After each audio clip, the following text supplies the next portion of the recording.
when I left Davidson in 1994, I had the most 3-pointers ever at Davidson. Now, I don't tell people this a lot, but the 3-point line just started in like 87, right? So we only had like 7 years of like getting into it, right?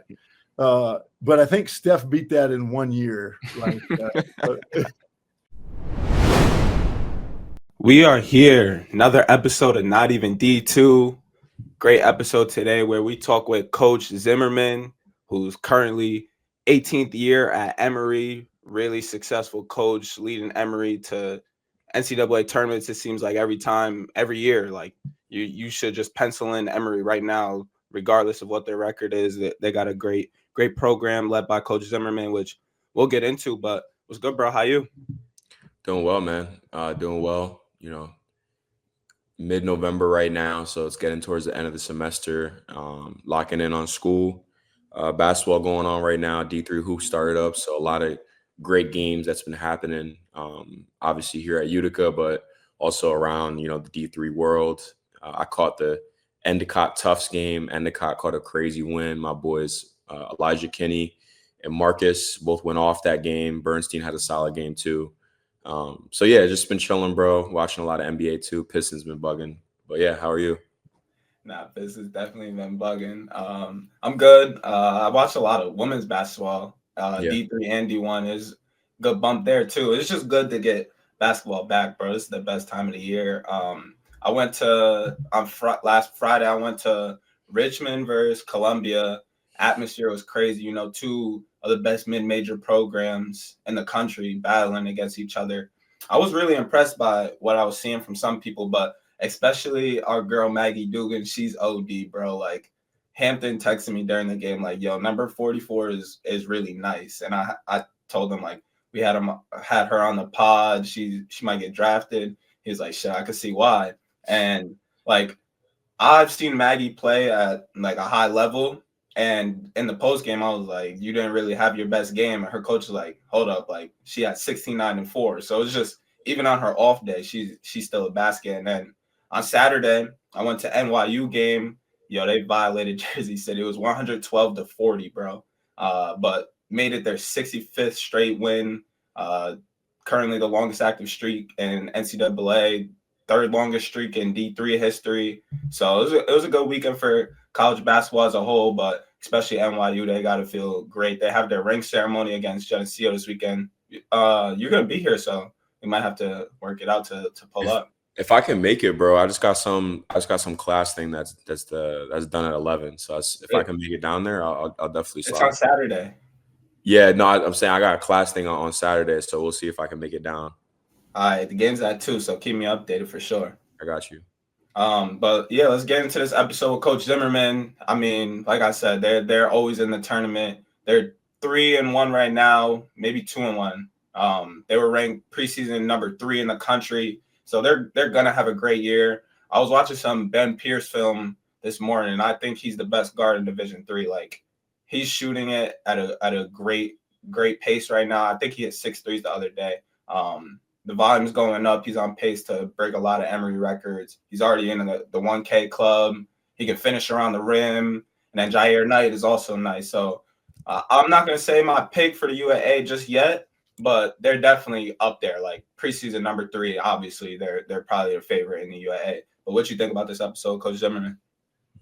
Definitely a great episode, Coach Zimmerman. His energy is infectious, bro. I loved like talking to him and getting to know him. And it's no surprise why Emory, why he's built that program into what it is today. I mean, over 300 wins during his time there. Since 2009, 2010, 294-106. That's a .735 record. You know what I'm saying? Whatever, like that percentage of wins over the last couple of years. And obviously they're a great program. I mean, they've been in the NCAA tournament the last couple of years. Pretty sure they lost in the Elite Eight last year to Wesleyan, if I'm not mistaken. But I'm really interested to see what they do this upcoming season. You're right. I don't want to give my UAA pick just yet, just because, bro, we played Rochester the other day, and they're nice. I know they didn't finish well last year in the UAA, but I'm interested to see what they look like. NYU tough, But definitely a great episode, Coach Zimmerman. Great guy, and excited to see where Emory goes this year. Yeah, this episode was really fun, bro. Like it's slightly longer, but we just had a great time. It was a great vibe talking to Coach Zimmerman. Great coach, and like you said, definitely tapped in on Emory's season this year. When they come to NYU, you also got to pop out. But let's get into this conversation with Coach Zimmerman.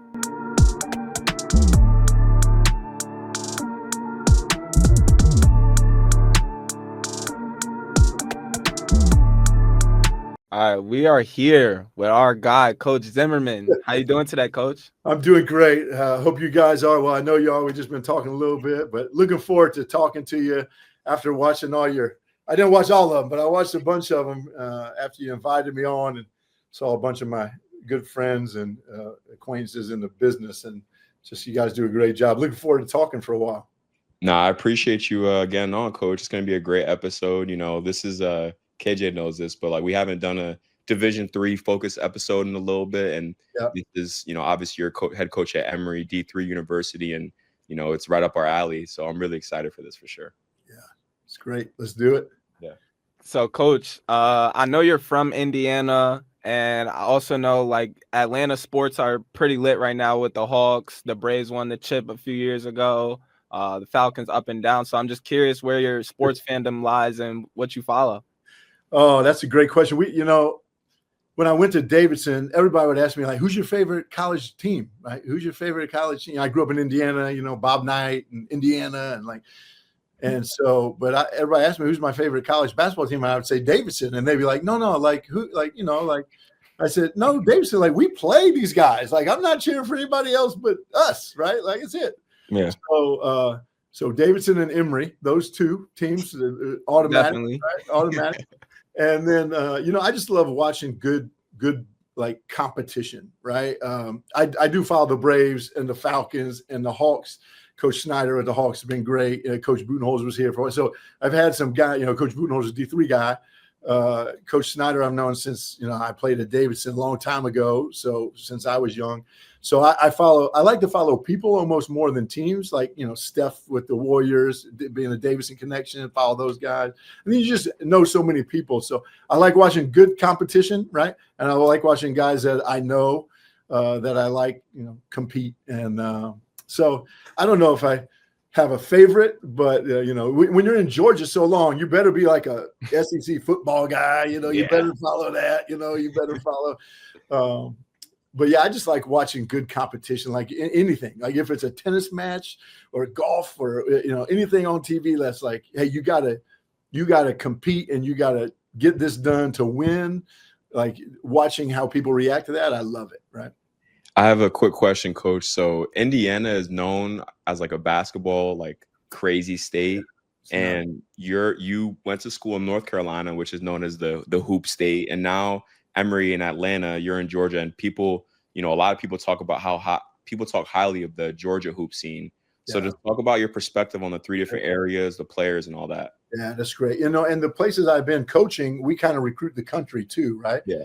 And so it's been good for me to have those perspectives for every one of those places I've been. Basketball is basketball, right? Like guys like to hoop, right? You got to compete, you got to like to hoop, but every part of the country is a little different, right? In the way they hoop. Like down here in the South, like we have a lot of athletes, right? Like we got a lot of dudes who can play on the basketball court, but they may play like cornerback, in the Anthony Edwards. Team. Yeah, like we got some dudes out here that get it done. So you have that athleticism combined with the basketball. And when I grew up in Indiana, we didn't have those athletes, but we had dudes who wouldn't miss a shot for like 3 days. Like what's going on here? And then you got that. I played for Coach McKillop, and we'll talk about that later. But I played for Coach McKillop. He's a Northeast guy. He thinks the New York guys are always like, the toughest, the best. That's how it is. And he's from Queens. He got to jack that. This guy, this guy is like, he still thinks he can go play at the park, right? He's 75, like this guy. But no, so it's been a great that perspective is great. And we on our roster right now, we have guys from all over the country, and just having that as you come in, just knowing about the area and being able to talk about it and about what goes on it's been a real blessing for me. So. Yeah, I appreciate that perspective, and I like amongst I should just say college basketball as a whole, but you're probably one of the top recruiters with the top talent that you've like continuously gotten year to year in your program. And I feel like it stems from, like Ruda said, like all your main stops have been in some of the top regions in the country or top states known for basketball. So it's clear, and we're going to talk about your recruiting aspects and priorities when you're looking at different kids later on in the episode. But let's talk about some Emory basketball. So you guys coming off a season really successful, 23-6, made it to the Elite Eight. Tough loss in overtime against Wesleyan, who's number one all year. But I'm kind of curious, like, what the preseason's been like, what your expectations are, because you're returning Jair and Ben automatically. That puts you in a certain, category on what the expectations are. And I know, like, we'll talk about this too, but 10 years straight made it to the NCAA tournament. I know it's got to be like championship eventually. So just talk about what you're thinking heading into this year. Obviously, I think when you go into every season, every team has a goal of national championship, right? Every team has a goal of win your conference championship. Like, of course, those are our goals. We don't talk about that a whole lot, like, but it's there. Like, it's real. Like, it's real, and we guys know that. We talk more about just the objectives of. We just kind of mention them. Improve every day, compete every day, and enjoy competing, enjoy it, enjoy the journey of doing that. So we've started that process, right? And those 8, it's different because you can see your guys sooner now, right? So I think we had our first practice on like September, 5th or something. So we could see like a 2-hour practice. I can see like, oh, this guy's got a little bit better. I think our freshmen can do this a little bit. And that used to be not till October 15th, right? So you took like 4 or 5 days just seeing your guys, October 15th, October 20th. Then you start formulating like, oh, this is better, this is worse, like, yeah. And then now it's November. Now you're playing a game in like 7 days. Like, here we go, So it's a little different, you get to see your team sooner. You just can't be too quick to judge though, right? Like, yeah, it is September the 5th. So when I come in my office and I'm watching film, I'm like, oh my God, I'm going to pull my hair out. That's why I don't have hair, but like, I'm going to pull my hair out. What's going on with these guys? And then my assistant's like, Coach, it's like September 4th and we haven't done one shell drill yet. Like what are we angry for, right? And but we do have a veteran group. We have really good players. Ben and Jair, obviously, have been very good for us for years. But we have a lot of good players, and we're excited about getting to work and seeing where this journey takes us for sure. It's kind of interesting, Coach. Like, you talked about how every year is different, and I feel like the year that you guys had in 2023, 2024 compared to the year you guys had in 2024, 2025 is a clear indication of that. Because if I'm not mistaken, you guys went 15-10 that year in 2023, and then the next year, obviously KJ mentioned you guys got voted as a number one team in the country at one point, and you guys made it to Elite Eight. So 2 completely different years, and they happened right after another. Yeah, I really don't want to talk about 2024, but and here's why. Here's why. We lost 10 games. It's the most we've lost since like 2009, 2010, something like that. We were 6-8 in the league. This is the first time we hadn't finished 500 or above in the league in like 13 years. We lost 6 games. We lost 8 games in the league, and by a total of 28 points. Right. So we lost 9 of our 10 losses were by 4 points or less. Right. And yeah, I don't know. Like, I've seen a lot of basketball. I don't know if I've seen a team like that. Like, I mean, 9 of our 10 losses, and so we knew we were close, but I think we're going to talk about this later, but we missed the NCAA tournament, and there's pressure there, but we think pressure is a privilege. Like, we had gone to 10 in a row. So our guys and our staff felt this pressure. We were the only team in Division III that had been to 10 in a row at the time. And our guys felt this pressure, and we lost. Our last 2 games were at the buzzer that we lost. We won our last one, but we lost our last 2 at the buzzer on the road to Case Western, who won the league, and Carnegie, who got into the tournament. So, and we lost to NYU at home at the buzzer. We lost to, I could go. It was crazy. So we took that, and we talked a lot about it coming into the next year, because I'm not one of these guys that like, oh, let's just not talk about it and forget about it. Like, no, let's learn our lessons, right? We talked about carrying a backpack around with all of that weight that we carried from 2024. If we carry a backpack around with all that weight on, we're not going to be able to play. You can't play with that weight on your shoulders. So we tried to let that go, learn our lessons from that. And we went to Spain before the 2025 season, 24-25. That really helped. And we kind of released some of that. And then we have good players. And then I coached them better. And yeah, it turned out to be a great year for us. You know, we're one possession away going to the Final Four, right? And that's what probably hurts the most is because I know how hard it is. Like, I've been here a long time and we've been in that mix a lot. And I know how hard it is to get to that. I was really happy for Joe because Coach Riley's, I know him well. He's a great guy.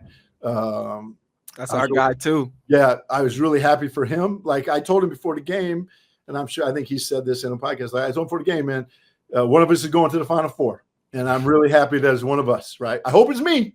Like, now, don't get me wrong now. I like you, but I hope it's me. And I genuinely meant that. And how it turned out, you know, it hurt, but I was glad for Joe. And but it was a great game, great college basketball game. It was a rock fight. Like, we scored, 58 points or something crazy. Like, that's my fault. We should at least get 61. Crazy. We should at least get to 62. That's on coaching. So, but yeah, it was a great game. And it was that learning from the 24 year was very important. And I think, you know, there was a later question, but like, we've been to 10 in a row. We missed that one, which would have been 11. We went last year to the Elite Eight. And in 2000, you guys don't even know, but in 2011, we were 20-5, second in our league, and we didn't go. This is I think it was the last time the UAA didn't have two teams. And then in 2012, we started off the year 15-1, got to like 3 in the country, and we didn't go that year. We lost like 6. So we could be at like 14 or 13 in a row right now. You know, you always talk about all these, you know, the balls that you go, but you always think about the ones that you miss, right? And like, dang, like, okay. But it's great. I don't take it for granted. My guys don't take it for granted. It's really special for us, but it really helped us last year. It really helped us, get ready for 2025. Yeah. Statistically, like, when you look at your record, it counts as a loss. But one of my favorite sayings is, if you learn from a loss, it's not really a loss. Like, it's just helping you build, and like, you're seeing your program continuously get better year to year. Like, that's a crazy turnaround that Ruda just mentioned of, you know, like, not making the tournament and then next year making it to Elite A in a dogfight against the number 1 seed. And you mentioned how you guys like were losing at the buzzer, and I find this really interesting because I heard that you like stress the little things in practice. Like, you overteach, you over communicate. So, and I heard that you teach like how to guard people that like on a last game shot, full court. Like, you'll go through, okay, there's 10 seconds left on the clock, we're up by 2, this is how I want you to guard somebody. So just talk about like what I guess I don't know what the question is, but maybe your thought process or your philosophy on going through those little things throughout the year. Yeah, I'm a pretty simple guy, and but once you get beat so many times in the last second, you're like, hey man, we should probably teach this, right? Like, hey, we should probably like talk, and you know it, right? And you know it's coming. And like, at the beginning of my career here at Emory, we were on SportsCenter top 10 plays for getting beat at the buzzer on crazy shots like 3 times. And I had another coach in our league call me and say, hey, I don't think Coach Krzyzewski's been on top 10 getting beat that many times. I'm like, yeah, I know. It's crazy. So, but when I was at Davidson, Coach McKillop is a master teacher, the best. And we got beat at the buzzer a couple of times. And I still use those lessons to teach, like, hey, late game, if we're going to switch it, where we want to take the guy, right? What way we want to drive him, how we're going to go get a ball if it's a loose ball, the timing sequence of it. Oh, and it happens. Like, the best programs know that stuff, but to break down all that to the minute details, it's really like, because I've gotten burned so many times from it, like, hey, if we get burned, we're going to at least know they did something that we wanted them to do, right? And we still get beat like that. And they say when you get beat under 4 points or under 5 points, it's all coaching, right? So 2024, it was all coaching. Like, I'm taking that, right? That's on me. I got to be better. And so that's just part of it. But we do try to get those details. The hard part is it's easy to do it in practice, right? It's easy to do it, but when last second, your mind gets clouded. When it's that last second, and it's to go to the next round of the tournament or to win the UAA or to whatever, like it's hard to do it then, right? When crowds are yelling, referees out there, hey, I got to remember, I got to take this dude to his weak hand, right? Or hey, I got to remember to stay down, don't jump, right? Whatever that may be, right? Yeah. But it's good. We try to. I think that's another thing with being at a place for 18 years. You know, you have so many notes and so much time. Like when I first got here, man, we were just trying to figure out, how to get to the bus, right? Like how do we get to the gym? Like, I don't know. Like, and now we've been here so long, like you have time to think about it and really sustain thought, right? Some good friends of mine always talk about, I've had 18 years of sustained thought about Emory basketball, right? And I don't know if anybody else has done that ever, but at Emory for sure not, right? But 18 years. I feel like it's just hearing that, Coach, like it's like a constant growth mindset, like trying to learn how to grow on a year-to-year basis, like help the program, like how you could get better, how you could help your players, you know what I mean? And you talked about always remembering the losses. And I think that's kind of interesting because like as a player, like for example, like when I was in college, like I was a shooter, right? So I always that was my main thing. Like I always make threes and stuff, but I feel like I always remembered the ones, like at least when I was playing, the ones that I missed. I'm like, oh, I missed that one. Like come on, man, I gotta reattack that. So kind of interesting those two dynamics, Coach. Yeah, I think the growth mindset is so important, and not just in life, right? Like, yeah, I mean, I've been doing this a long time, and I'll leave a drill that we've done every day for 30 years, and I'll be like, man, we can make that drill better. And I'm like, hey, we've done this drill now. And I hate when coaches say we do this drill every day, because that's nonsense. Like maybe one, but you can't do 15 drills every day. The practice is over, right? Yeah. So, but we do a couple every day, and when we get done, there are times when you're like, hey, I've been done this drill for 10 years, and if we just change this, it makes it better. And I think it keeps you young, right? I think it keeps you young, and remembering that every year's new, right? Sometimes that's hard when you've been somewhere for so long. Like my freshmen have never heard this before, right? Our seniors have heard it for 4 years. I've talked about it for maybe 30, right? Because a lot of the stuff I teach is like Coach McKillop stuff. A lot of the stuff I teach is like Al Rhodes. That's my high school coach. So I got to remember, like, hey, this guy who just came, he's never heard this before, right? And have the same enthusiasm, have the same stressor, have the same attention to details you had with it at the beginning. And that's challenging sometimes. You have to really be disciplined to do it. And sometimes I'm not. But I remind myself of that in practice. Hey, I appreciate you acknowledging that. Sometimes you're not. We can't all be perfect sometimes. That's the reality, honestly. But and I'm far from perfect, boys. Let me tell you that. Hey, that's all of us, Coach. That's what makes us great for sure. But I'm kind of wondering some. So when I looked at the Emory website, looked at the schedule, looked at the statistics online, the one thing that stood out to me, right? You guys score the crap out the ball, like 84.1 points per game, I think, which was top 20 in the country, if I'm not mistaken, at least on the NCAA website. And, when I watch your games, you guys are getting out in transition. Like I've seen you guys so many times, like have some crazy dunks on the fast break. So just talk about the high up-tempo offense that Emory has and kind of what's kind of become the staple of your program. Yeah, I enjoy coaching it. And I know, I enjoy coaching it. I know how to coach it, right? So that's important. I think you have to know how to teach it, right? I think guys enjoy playing that way until they have to play that way, right? Until they all say, everybody says they want to play fast until they get here. Like, hey man, we got to be in better shape. Like we got to, like, if you want to play fast, like our practices are like, hey, we don't just walk to the next spot. We don't just, there's nothing. It's also my personality, I don't stay, like I want to get on, like next play, go, let's move, let's keep going, right? I think it helps that mentality too, to play fast. I also think it's hard, when you're born, you learn to crawl, right? Then you learn to walk, then you learn to run, then you run faster, right? I think sometimes it's easier to walk the ball up the court and grind it out, right? And be disciplined. Well, yeah, you only have 50 possessions yet. If you're going to run and be disciplined those are hard things to do, right? Mm-hmm. And sometimes when I watch my team or you watch our team, you're like, man, that's not very disciplined. But there's probably a method to that madness, right? We hope so. Not every time, but a lot of times there's a method to that madness. So, yeah, and also when I started, the UAA was different, right? College basketball is different in 07, 08, right? Teams weren't playing quite as fast as we do now. Teams weren't switching as much. Teams didn't shoot threes as much, and we started being different from people. And then, like, not that we started it, like people were doing it, but we just bought into doing that. And then now the game's, a lot of people play the game faster, right? A lot of people do those things. So, yeah, we'd like to be a little bit more efficient. I think we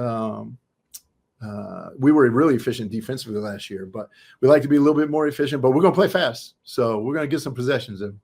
Yeah, I'm curious from a coaching perspective how you.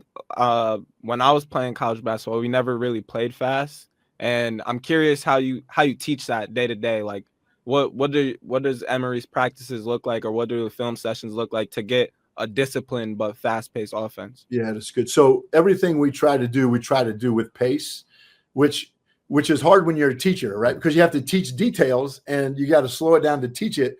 But we want to, like, even a shooting drill will be like, hey, let's get to the next spot. Let's get to the next spot. Let's get to the next spot. And I think that, a lot of people do that. We put an emphasis on that a lot. We show film about that a lot. Like, hey, you don't have to be the fastest dude, but you got to put effort into running here, right? Like, we don't need, like, Usain Bolts. Like, yeah, that'd be great. But we need, like, guys putting in effort to run, to make that effort to do it. So everything we kind of do is kind of hair on fire kind of stuff. And it fits my personality, really. It fits our guys. And it takes a little bit of time. But it's something that we've used a lot. And defensively is the same thing. We don't press quite as much as we used to, but we want to play to that next play. And I think when you do it, people talk about going to the next play a lot. Well, if you're playing fast, you have to go to the next play. Yeah. Because if you don't go to the next play, the team's past you. Like, hey, man. And we'll show film on that a lot. Like, okay, we just made a shot. Our defensive transition, like, there's a period of like 3 seconds here where we just took the play off, right? Okay, they made a shot.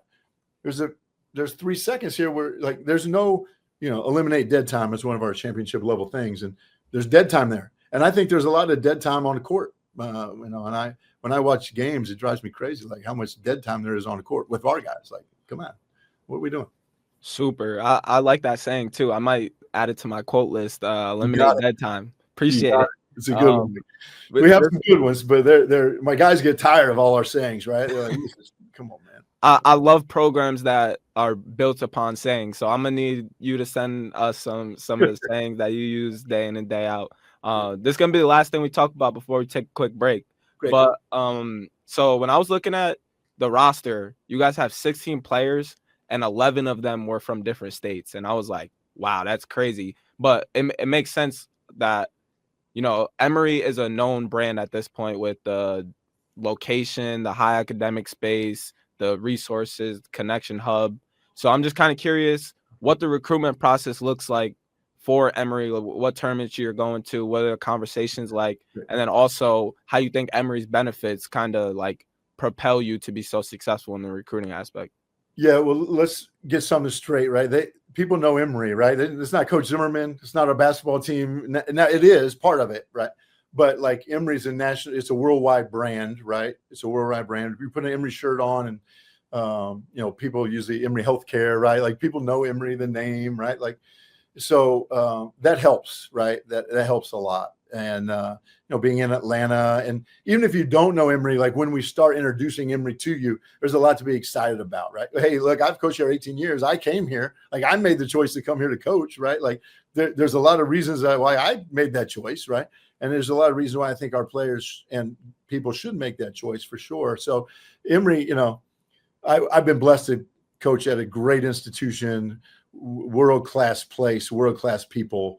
We just won the Director's Cup with all our whole athletic department, right? Which is really special. And for someone who's been here a long time, I kind of wear Emory on my heart, right? Like Emory and Davidson, like I told you, those things are emblazed on my heart, right? So that's a piece. So for us too is at the university where we work, you have to get into school, right? You have to be an unbelievable student to get in.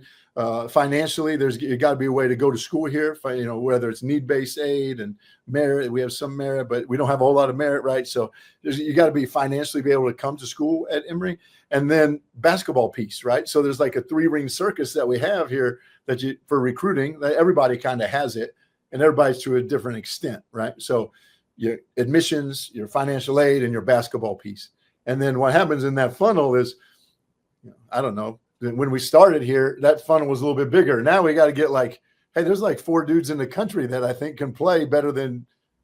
Well, if we got to get guys like Ben and Jair, I don't know if we can do that. Heck, I don't know. But the funnel gets smaller and smaller. But we take that as a benefit, an asset, right? Like we're going after specific guys who want certain things, right? Like. People who want really high academics, people who want great place to live, good basketball program, to be coached by a bald crazy guy, right? Like that, like people who want those things, like this is a good one, right? This is a good place to go, right? This is a good place to be. So that helps our recruiting in that. And we're blessed to be able to represent this institution and this program. And we don't take that for granted. We actually take great pride in it, for sure. So if I was getting recruited by Emory, I'd probably commit too. Stay with us. I did, KJ. So stay with us while you take a quick break. All right, we are back from our break. Not Even D2 podcast here with Coach Zimmerman. So, Coach, when we looked at your bio, we saw obviously that you played at Davidson College, and you were a bucket there. 1,100 plus point scorer. I'm pretty sure in your career there. So that's a huge accomplishment. Scoring 1,000 plus in college is a huge accomplishment, Coach. So, and it's always interesting too, like talking to coaches who are former players and like trying to figure out like, did your playing career, like if you're a really good offensive player, are you like offensive focus, or even like we talked to Coach Moore and she scored over 2,000 points, but she's focused on defense now. She's not worried about offense. So to talk about how much your career kind of influences your playing career, how much it influences your coaching career today. It's a great question. If you talk to any of my teammates or probably my coaches, and if you told them my team was 5th in the country defensive efficiency, they'd be like, "What? Like, you didn't guard anybody? Like, what are you talking about?" That's true. So, Coach McKillop, I tell you what influenced from my playing career to my coaching career was I was blessed to play for 2 of the best coaches in the world. Al Rhodes in high school. He's in the Indiana High School Basketball Hall of Fame. He was one of the best teachers that he was a math teacher, but he was an unbelievable teacher of the game. He was way ahead of his time. Like he was doing points per possession back in like 1987. Like he was analytics guy. He was smarter than everybody. But he was an unbelievable basketball coach. And then I got to go play for Coach McKillop at Davidson. He's in the Hall of Fame. Everybody knows him because of Steph, but he's the best. In my opinion, he's the best teacher of the game that there is at any level. So I would say what influences my coaching career is I played for 2 great coaches, right? And if I can just do what they do, I'd be pretty good. Like, if I don't even have any of my own, I like to say I bring my own personality into it, but those 2 guys I owe them, my life, right? Like everything, my professional career, like everything, like being a pro coach, meaning professionally coaching, is just special. And I think the other thing that those 2 guys gave us they were so passionate and they cared so much about the game of basketball. And you just didn't think about anything else. Like I just thought, like, I don't even know if I thought about school much, these dudes, like, now I went to Davidson, which you had to think about school, but like when you're like in Warsaw, Indiana, and like all you thought about was Friday night game. How are we going to get better? What are you going to do in the summer? All you thought about was trying to make your game better. Right. And I just blessed to be around those 2 guys. So I'd say those they're very passionate. They're very different, but learning from those two guys and everything I do is influenced by those two guys at some way, right? Yeah. It may not be. I don't coach like them for sure. Like I have a different personality than both of them, but like it influences me, right? And so that's what I say. As much as me playing would be who I played for and influenced it more than anything. Yeah, I'm gonna talk about Coach McKillop in a second, but first I want to hear what your game was like a little bit. Ruda mentioned you were a basket. Were you a shooter? Were you getting downhill? Were you doing it all? When I left Davidson in 1994, I had the most 3-pointers ever at Davidson. Now, I don't tell people this a lot, but the 3-point line just started in like 87, right? So we only had like 7 years of like getting into it, right? But I think Steph beat that in 1 year. Like, there were a lot of other guys that beat it before Steph, but I think Steph had more than I had in my career in 1 year. And we did. All those other guys that beat the 3-point record before Steph, all those other guys called coach and be like, hey, if we got to shoot as much as Steph got to shoot, I'd still have to. We'd still be out there. But I could shoot. But, I think I was in the top 7 or 5 or 10, I don't know, in assists for a career. And like, so I could do other things. I get like, wait, so you were lead guard, like point? I was wherever coach wanted to play me. And at the time, and when I started, like my freshman and sophomore year, we weren't any good. And then my junior year, we got to be a lot better. And then my senior year, coach quit playing me and we were really good because he quit playing me. Right. So, but I will say, I think that going through that process in your career, like not playing a year and, I was, not that I was any good, but I was like leading scorer as a freshman, second as a sophomore, I don't know, third, something as a junior. And then by senior year, I was 6th, 7th man sometimes, right? Not playing. Like that's helped me so much as a coach. Because guys come in my office and say, man, I should be playing. Well, hey man, I did that. Like I was a leading scorer on the team, right? I was pretty good. I thought like my stats were pretty good. And then coach decided not to play me. And we were good. Our team was winning, right? Our team was winning. So going through that process really helped me as a coach, right? Like I know what that guy feels like. Not like, oh, I think he feels like this. No, I know that. I know the feelings of the feelings of when I'd go home to my dorm and, hey man, there'd be tears, right? Like I care about this team, right? I care, but I want to play, right? And but I care about the team more, but I didn't want anybody to see me conflicted like that out in public. But by God, when I got home, because I was leading the team, but when I got home in the dorm room, yeah, it's hard. So going through that process, right? It's you just never know what's going to change you, make you a better person, right? Make you better, like coach, better person, better. And I'm just grateful for that opportunity. And so I was a decent player. I don't even think about my playing career anymore because it's so long ago. Like they had peach baskets. They had to climb up a ladder to get the ball out when I played, like, come on. But yeah, I was a decent player, but it really enjoyed like part of being on a team and trying to get better, building a program. People know Coach McKillop because he coached Steph and he's like the mayor of Davidson, right? Like he's the guy. But we were with him when he wasn't the mayor of Davidson, right? We were with him when we were building that sucker, and it was hard. And you had to walk around campus with Davidson basketball shirt on, and your record was 10-19, and people look at you like you can't play, and then how tough you have to be, how tough skin you have to go back to work and get better, and then to be able to make the NIT our senior year, make the NCAA tournament when I coached for him. I think that process it just teaches you so much, right? It shows why like the Emory program has a lot of retention with people coming back to play for you, because like you said, going from the highs of like, say it's high school and then you get to college and you're not playing at all, or even when you're in college being a good player.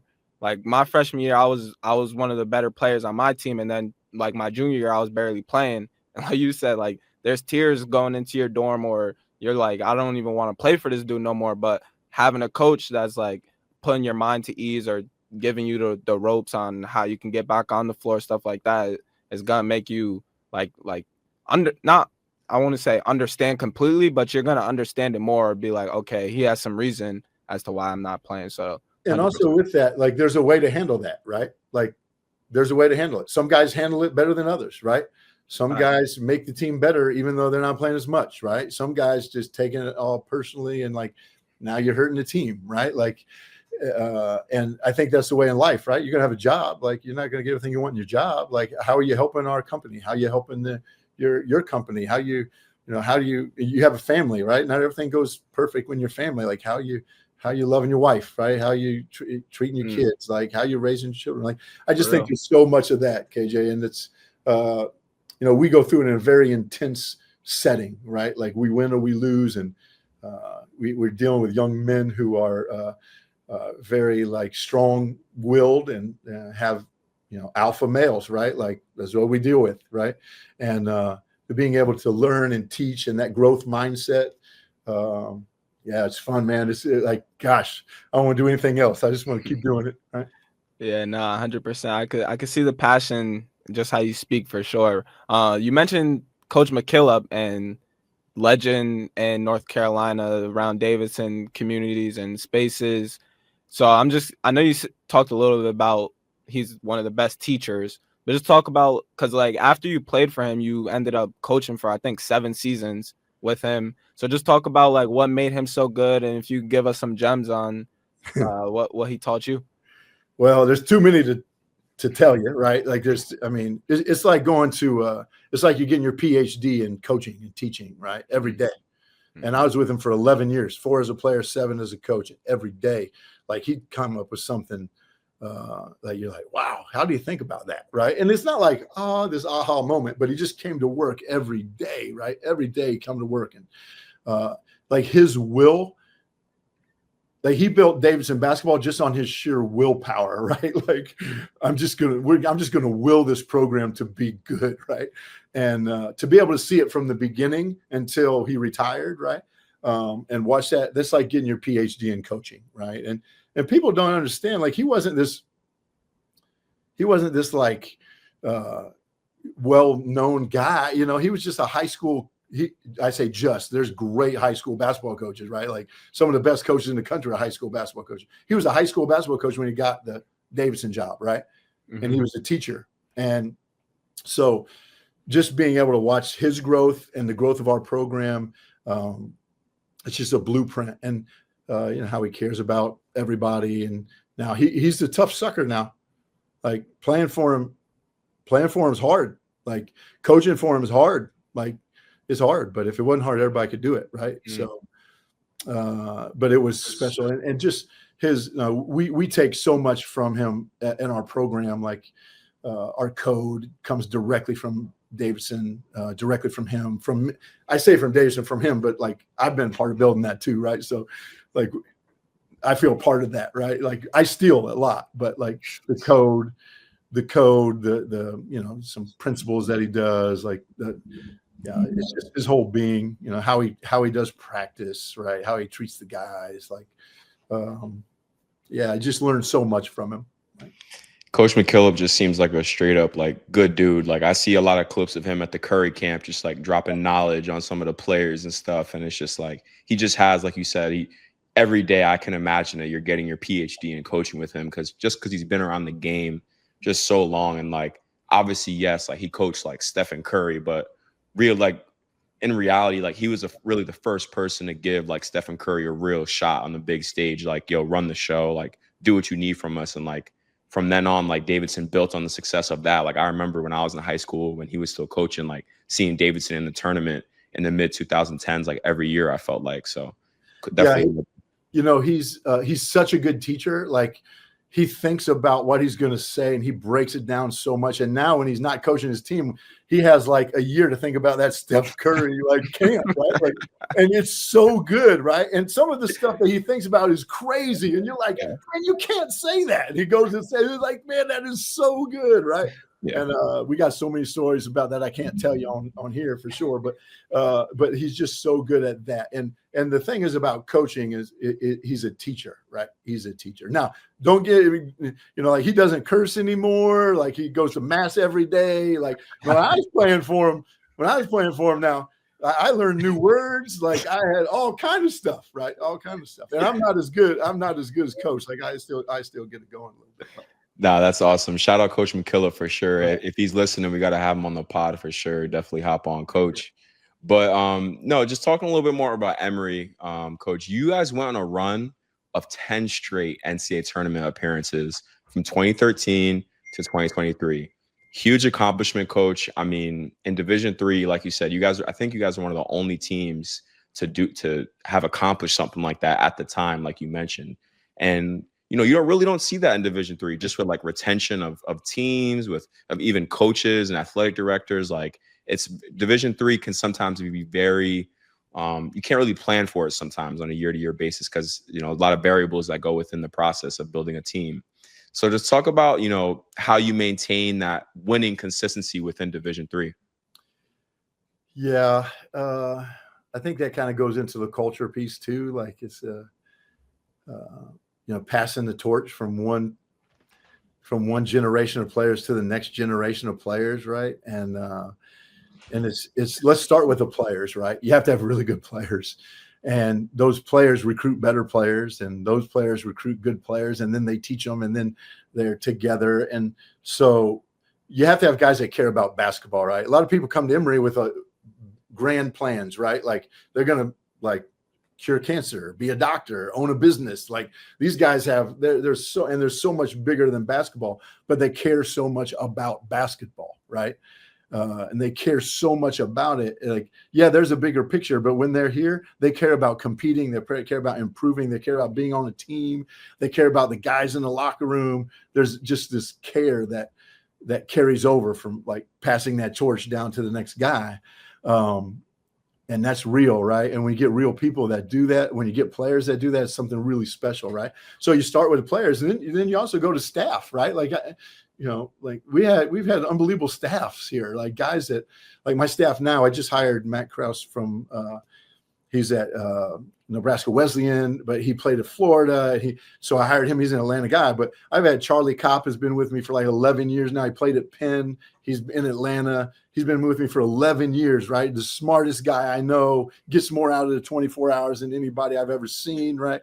He's got a full-time job and then basically does this job full-time too. He texted me. Chad Hickson, who played for me, he's on staff. He's been with me since 2010, not the whole time he's been here and there, but he's on staff. So that carryover, right? The carryover with staff. But if you go through my staff, like if you start at the beginning, Matt McKillop was on staff. He's the head coach of Davidson now, right? Mm-hmm. I had a guy who's now in Elon administration, the head coach of Union, Chris Murphy was on. He was my guy. Chris McHugh at Washington and Lee, he was on staff here. Then we had a guy that got out of the business who's killing it in sales. Then we got G's down at Tulane now, assistant. And then we had Jacob. Now he's at Messiah. He's the head coach of Messiah. These are just my full-time guys, right? My part-time guys. We got the head coach of Coastal Georgia now, Tim McAllister. He's there. Like we just got all these guys that care about hoop, right? Like they just care about hooping and coaching and young men and like, so that's all part of that process. And I wish I could say it's me. It's not me, man. It's all these other dudes, man. I'm so blessed to be around these guys. It's ridiculous, right? And then I have players like Claude Pardue. He's at Tulane as an assistant. He was on my first team. Austin Claunch is the head coach at Texas San Antonio.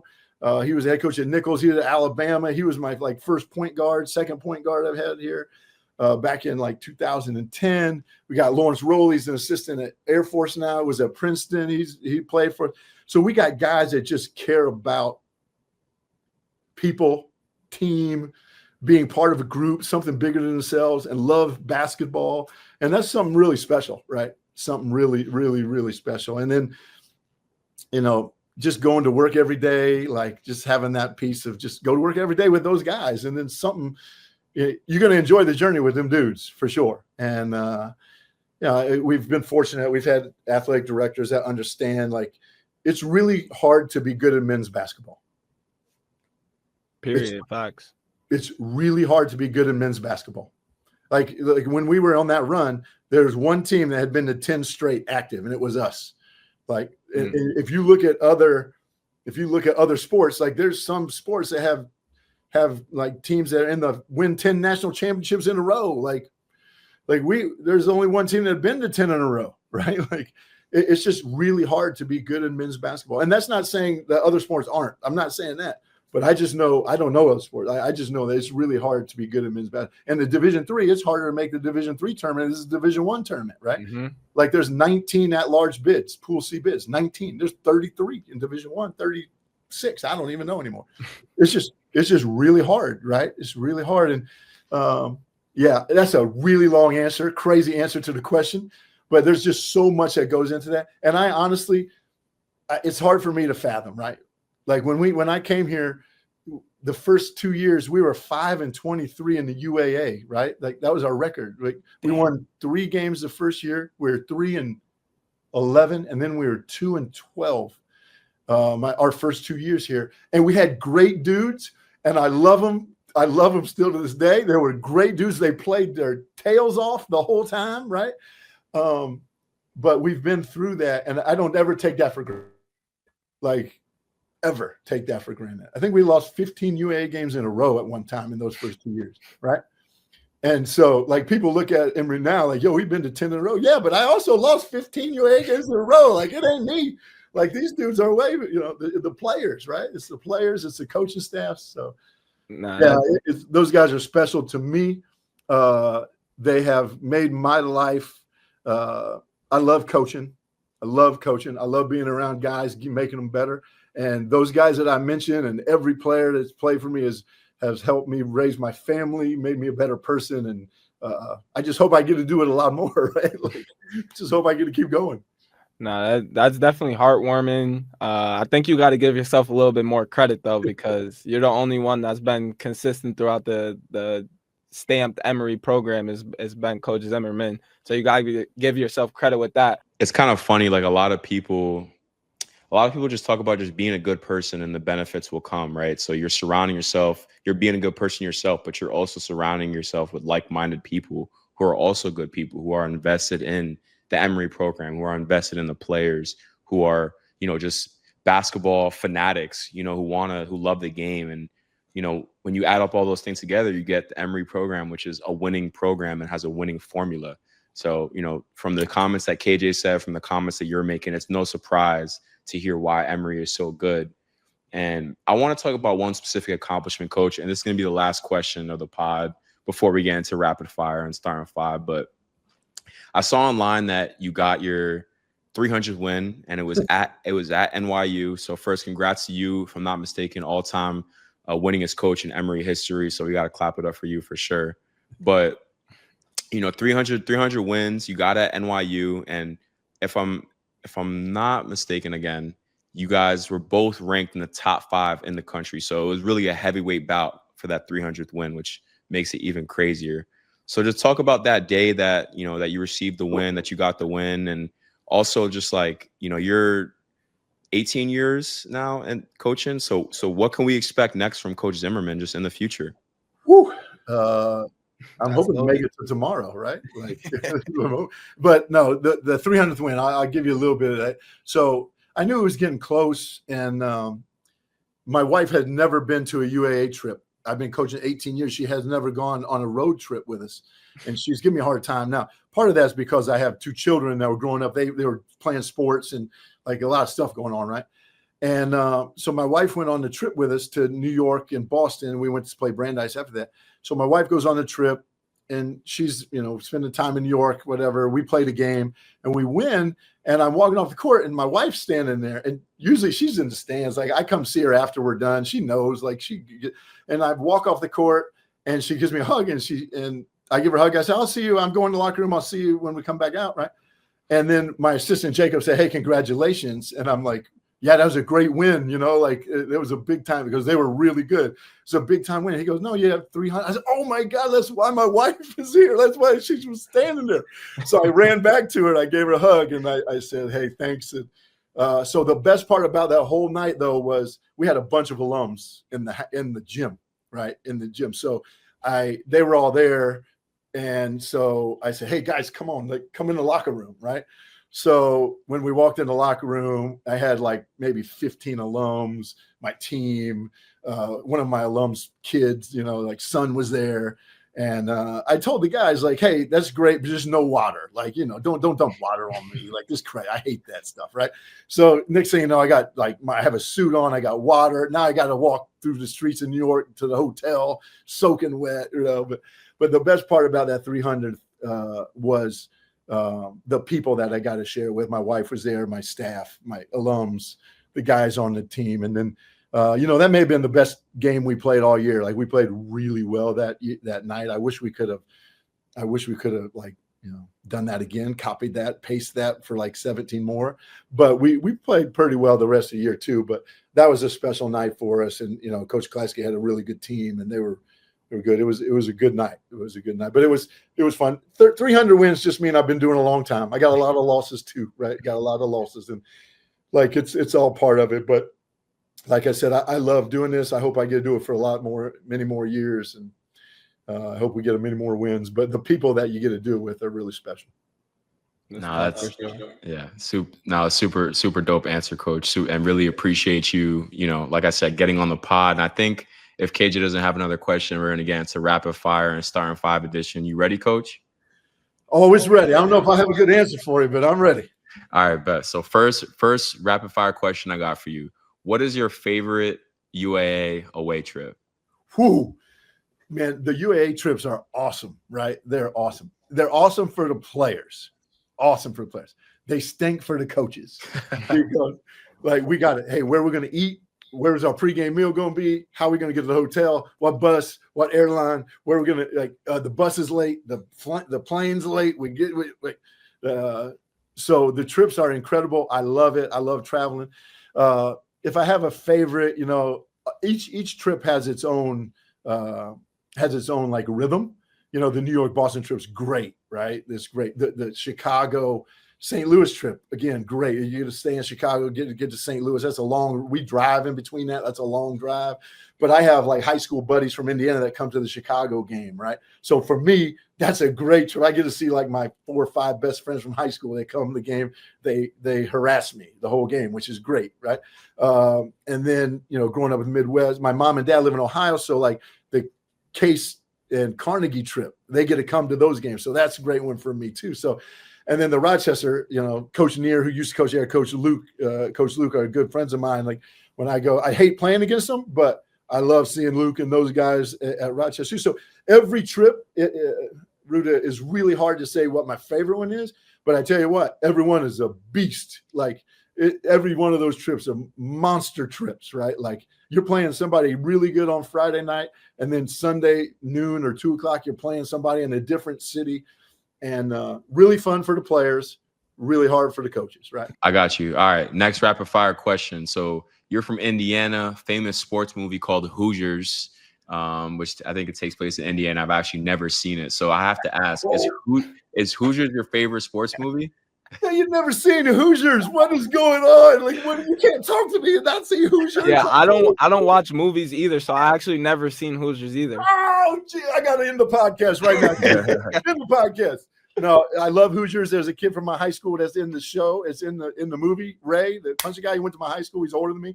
Love that. Love Hoosiers. I love any Rocky movie, right? Rocky 1, 2, 3, 4. 5 gets a little crazy, but Rocky 1, 2, 3, 4. Go with those. Yeah, but Hoosiers. I mean, come on. How can you not like Hoosiers? I'll watch it. I'll watch Hoosiers. I'll watch it. Hey, he got game was my basketball movie growing up, but I'll definitely watch it for you. So next, and then last rapid fire question: what is your go-to? Atlanta, a lot of good food in the area. What is your go-to post-game meal after a big win? Oh man, see, I'm a simple guy. I like comfort food, Doritos, Hershey bars, and Mountain Dew. No, but like after a win, a lot of times it's too late, right? A lot of times it's too late. But there's a Two Urban Licks right down the road is one of my favorite. It's one of my favorite spots. Is on the Beltline. It's one of my favorite spots in Atlanta. Atlanta's best wings. Love chicken wings. I go for some Atlanta's best wings.